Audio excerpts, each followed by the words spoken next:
What's in a name? Sometimes a lot. And when an organization like Jewish Family Services has been around longer than Utah has been a state, well, that name has some serious history. News specialist Aaron Cox, along with a Jewish historian, help uncover the origins of one of Utah's oldest service organizations.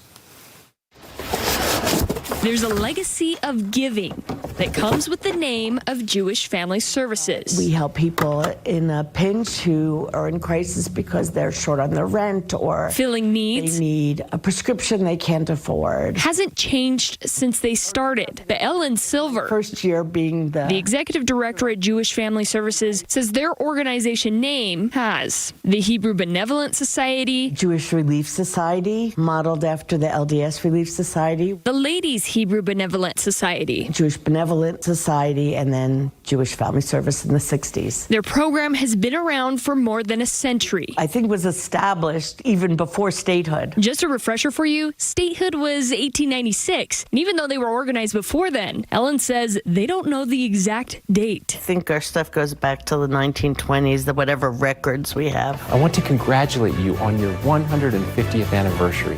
Wait a second, hit pause for a moment here. If we don't have the records of their organization date, is this really their anniversary?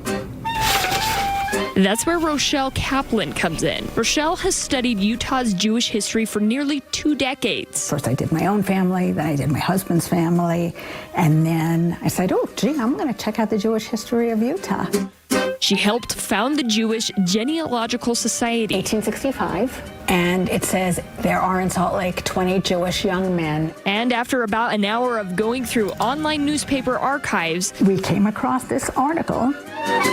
Rochelle found what we were looking for. On November 24th of 1865. And it says Salt Lake City, Utah Territory. At a meeting of the Israelites of this city and vicinity, held on Sunday the 15th, the first Hebrew Benevolent Society of Great Salt Lake City was duly organized. Originally, we were told women started Jewish Family Services, modeled after the Latter-day Saint Relief Society. Rochelle and I learned the organization was first created by men, but in 1872, their wives and other women took over, renaming the Hebrew Benevolent Society to the Ladies Hebrew Benevolent Society. And that's where we get this. I want to congratulate you on your 150th anniversary. Anniversary year. They were civically minded, they were benevolent, they were hardworking. They tried to stay as true as they could to their faith. Articles show their society raised money for a local cemetery, even sending $400 to their brethren of Western Russia. This is 1944. We provided funds for needed medicine, clothes, care. These services continue 157 years later. We're all very committed to the work we do and meeting the needs in the community, with plans to continue the legacy of giving that comes with their name. We call ourselves small but mighty.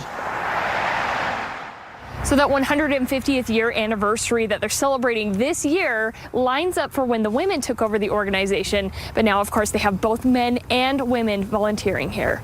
From Jewish Family Services in Salt Lake City, Aaron Cox, KSL 5 News. Great story. Thanks a lot, Aaron.